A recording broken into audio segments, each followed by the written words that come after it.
Baik, Assalamualaikum warahmatullahi wabarakatuh. Pada kesempatan hari ini, saya coba menjelaskan materi selanjutnya tentang karakteristik sistem pengendalian manajemen. Di sini kalau kita melihat dari kata pengendalian, ya artinya berarti adanya sistem umpan balik ya yang berupa kinerja, yang dimana ini merupakan apa penilaian atas suatu hal yang telah dikerjakan oleh para karyawan di dalam suatu organisasi ataupun perusahaan.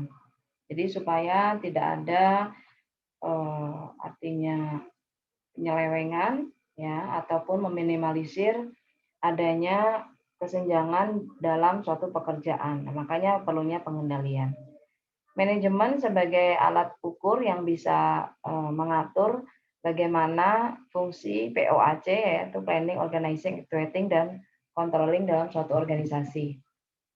Untuk sistem pengendalian manajemen di sini, ini menurut pengertian ahli Marciarello ya dan Kirby merupakan perangkat struktur komunikasi yang saling berhubungan, ya, kemudian memudahkan pemrosesan informasi dengan maksud membantu manajer untuk mengkoordinasikan bagian yang ada dan pencapaian tujuan organisasi secara terus-menerus ya. Jadi sistem pengendalian manajemen ini diperuntukkan bagaimana suatu kinerja itu bisa dapat mencapai tujuan organisasi yaitu profit oriented ya dengan keberlangsungan secara terus-menerus. Jadi profitnya nggak hanya 1 bulan 2 bulan tapi kontinuitas ya. Kalaupun tidak bisa naik paling nggak bisa bertahan di profit yang sama. Dalam unsur SPM di sini ya ada lingkungan pengendalian serta adanya proses. Lingkungan tentu tentu saja berhubungan dengan pusat biaya atau cost center ya. Ada profit center, ada investasi di sini ya bagaimana investasi itu bisa dikendalikan di dalam suatu perusahaan. Kemudian ada proses pengendalian manajemen. Di sini ada perencanaan strategis, penyusunan anggaran, pelaksanaan serta evaluasi daripada kinerja tersebut. Ya, jadi dalam proses pengendalian manajemen ini tentu saja direncanakan terlebih dahulu, kemudian anggarannya berapa, kemudian nanti pelaksanaannya bagaimana. Setelah dilaksanakan tentu akan dievaluasi daripada kinerja tersebut. Nah, untuk elemen daripada pengendalian yaitu ada detektor, alat pembanding atau asesor ya artinya untuk tim penilainya, kemudian efektornya yaitu perilaku yang mengubah komunikasi jika perlu ya. Kemudian ada jaringan komunikasinya, bagaimana informasi itu dikirimkan antara detektor dan asesor dan di antara asesor dan efektor. Jadi ada komunikasi yang terjalin. Jangan sampai ada miskomunikasi. Komunikasi ini berhubungan dengan data, ya. Terus udah gitu timbal balik antara pihak-pihak yang diperlukan tersebut yaitu detektor, asesor, dan efektor. Untuk elemen proses pengendalian di sini yaitu di sini ada yang saling berkaitan ya, alat kontrolnya ada, di sini adalah asesor. Alat kontrol ini juga mengawasi sesuatu yang sedang diawasi ya. Kemudian efektor di sini adalah perilaku yang mengubah komunikasi ini. Ini adalah bahan-bahan yang diolah dalam suatu pengendalian ya. Dari efektor masuk ke sini, dari detektor juga masuk ke sini, semuanya akan dikontrol, kemudian diawasi, kemudian efektif tidaknya, inilah asesor yang menentukan, ya, yang tim penilai tersebut. Ini bisa dicontohkan suatu mobil, ya, mata merupakan sensor, otak adalah asesor, kemudian kaki adalah efektor. Nah, ini jaringan komunikasi adalah indera, otak, dan anggota badan. Ya. Batasan pengendalian manajemen di sini ada perumusan strategi, ya merupakan yang paling sedikit sistematik, tetapi pengendalian tugas merupakan hal yang paling sistematik. Ini difokuskan kepada bagaimana operasional jangka pendek, kemudian difokuskan juga pada perencanaan dan pengendalian tugas pada proses pengendaliannya. Kemudian batasan pengendalian manajemen di sini ada formulasi strategis, merupakan menetapkan tujuan, strategi, dan kebijakan. Kemudian pengendaliannya adalah bagaimana kita menerapkannya dalam strateginya. ya implementasi strategi, ya misalnya pengendalian suatu penjualan. Bagaimana strategi penjualan itu bisa dapat meningkatkan apa namanya produk yang akan kita jual. Kemudian pengendalian operasional meyakinkan setiap tugas dilakukan secara efisien, ya, dan efektif tentunya. Ya, bagaimana suatu operasional perusahaan bisa memanage setiap departemen misalnya sesuai dengan kewajiban dan tugasnya. Hubungan antara pengendalian di sini ya ada sifat produk akhir, terus udah gitu di sini ada pengendalian manajemen itu adalah bagaimana mengimplementasikan strategi, kemudian dari sisi tugasnya ini diturunkan lagi bagaimana kinerja tersebut bisa efektif dan efisien.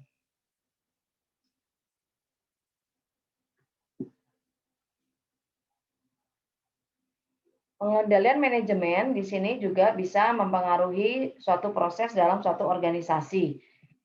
Di sini dapat disimpulkan bahwa adanya sifat keputusan, sistematis dan ritmis, pertimbangan perilaku, serta alat untuk mempertimbangkan strategis tersebut. Sedangkan untuk kerangka kerja implementasi, di sini ada strategi, kemudian gimana struktur organisasi tersebut bisa dibentuk, efektif tidaknya ini tergantung pada MSDM atau sumber daya manusia yang ditempatkan, ya. Dan MSDM di sini juga memiliki budaya organisasi yang dibentuk. Kemudian disinilah fungsi daripada pengendalian manajemen yang akan bisa meningkatkan atau menurunkan suatu kinerja dalam suatu perusahaan.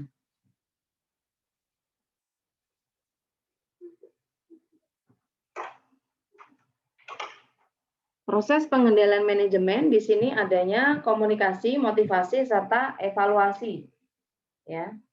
Untuk pengendalian manajemen di sini adalah memutuskan bagaimana menerapkan suatu strateginya.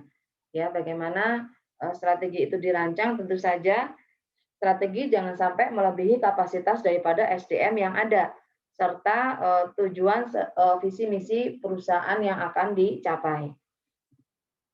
Metodologi dalam pengendalian manajemen di sini adalah menentukan tujuan, pengukuran prestasi serta evaluasi prestasi.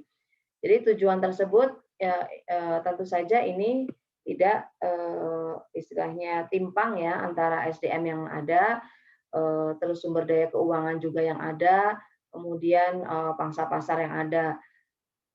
Hal ini tentu saja bisa di-breakdown daripada kita menganggarkan suatu rancangan masing-masing departemen ya. Setelah itu baru bisa kita tetapkan apa namanya tujuan mana yang akan kita capai lebih dahulu. Pengukuran prestasi di sini tentu saja dari masing-masing departemen harus memiliki apa namanya KPI ya, indeks prestasinya seperti apa. Kemudian ada evaluasi prestasi di sini ya bagaimana hal tersebut apakah sudah melampaui target atau belum. Biasanya kalau melampaui target biasanya targetnya akan ditambah ya. Kalau misalnya belum memenuhi target itu akan direview. Ya, kenapa belum bisa mencapai target? Apakah ada kendala? Kendalanya apa saja? Nah, ini tugas daripada pengendalian manajemen. Kemudian ada perumusan strategi. Ya, proses memutuskan atas tujuan organisasi dan langkah yang diambil untuk mencapai tujuan tersebut. Ya, setelah kita menentukan tadi tujuan, ya SDM yang akan dipakai, kemudian kita memakai strategi. Strategi apa yang dipakai? Misalnya strategi untuk pemasaran. Ya, misalnya di masa PPKM ini atau di masa pandemi ini, strategi yang yang ingin diterapkan adalah dengan misalnya bekerja sama dengan driver online karena orang susah keluar misalnya, ya banyaklah di situ diskon dan lain sebagainya. Untuk keuangan misalnya apa yang akan dipakai strateginya tentu saja pengelolaan keuangan yang baik. Artinya dari mulai pemesanan, ya bahan baku dan lain sebagainya itu diatur. Kalau bisa per termin, ya seperti itu. Terus untuk operasional apa yang dipakai misalnya karena kita misalnya bekerja sama dengan driver online ataupun operator online untuk pemesanan dan lain sebagainya karena minimalisir konsumen yang datang, ya kita lebih mengedepankan rata-rata penjualan per hari misalnya. Ya dari situ kita bisa memakai strategi. Dengan bahan baku yang memadai, cukup dan tidak berkekurangan, kita bisa produksi tanpa berlebih dan tanpa meminimalisir budget yang ada ya. Kemudian ada pengendalian tugas. Tentu saja pengendalian tugas ini lebih baik disusun berdasarkan jadwal harian, bulanan maupun semesteran. Nah, ini siapa yang off, siapa yang harus hadir ya. Ini dijadwalkan secara baik. Ya, ini untuk pengendalian tugas tentunya. Ya, siapa yang bertanggung jawab dan lain sebagainya bisa dilihat dari jadwal-jadwal tugas harian yang ada. Kemudian di sini ada contoh daripada fungsi perencanaan pengendalian. Ya, perumusan strategi di sini ada mengubah rasio utang, menambah penjualan, kemudian dari pengendalian manajemen dalam bentuk apa? Misalnya dalam menambah penjualan di sini menentukan anggaran iklan. Ya, dalam pengendalian tugas pemasangan iklannya di TV itu berapa banyak yang harus dipesan dan lain sebagainya. Di sini ada perumusan strategi, kemudian di sini ada bagaimana cara mengendalikan dari sisi manajemen, kemudian dari sisi tugasnya bagaimana. Tugas di sini lebih kepada masing-masing pegawai, masing-masing departemen yang bertanggung jawab. Ya, ini turunan daripada bagaimana kita merancang suatu sistem pengendalian manajemen. Baik, demikian materi yang bisa saya sampaikan untuk pertemuan hari ini. Terima kasih atas perhatiannya. Sehat selalu. Wassalamualaikum warahmatullahi wabarakatuh.